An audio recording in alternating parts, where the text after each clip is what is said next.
Ең соңғы 3 күн ғана уақыт қалды осы мұңияндық тиімділік қимылдың аяқталуына. Бұл тиімділік қимылы болса, 7 айдың 10 күні басталып, 8 айдың 1 күні аяқтайтын Үрімжі қаласынан жәнегі балаларды осы Малайзия еліне 21 күндік саяхатқа алып келмекшіміз. Яғни 13 жастан жоғарғы балалар қатынасса болады. Өзіміз Үрімжі қаласынан алып келеміз және 21 күндік жартылай саяхат, жартылай ағылшынша оқып болғаннан кейін, осы қимыл аяқтағаннан кейін өзіміз Үрімжі қаласына апарып қоямыз. Жалпы 21 күннен тұратын қимыл, яғни 3 апта, 3 аптаның әр аптаның дүйсенбіден жұмаға дейінгі күндерінде күніге 4 сағаттан ағылшын тілін үйренеді балалар. Бұл ағылшын тілі сабағын өтетін ұстаздар Америкадан, Англиядан, Европадан және Канададан келген ана тілі ағылшын болған ұстаздар. Күніге 4 сағаттан сабақ береді, жалпы 15 күн оқиды, 60 сағат сабақ алады. Ал сенбі жексенбі күндері осы ЖБ командасының мүшелері Малайзиядағы тарихи көрініс райондарына, саяхат райондарына, кітапханаға, мұражайларға ертіп баратын боламыз.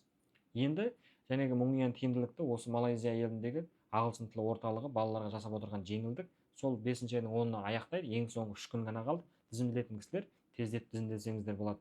Сіздерді күтетін боламыз, Малайзияға шақырамыз. Біздің УНКАД нөміріміз GB24, болмаса бас суретті ашсаңыз телефон нөмірі тұр, сол арқылы УНКАД қоса алатын боласыздар.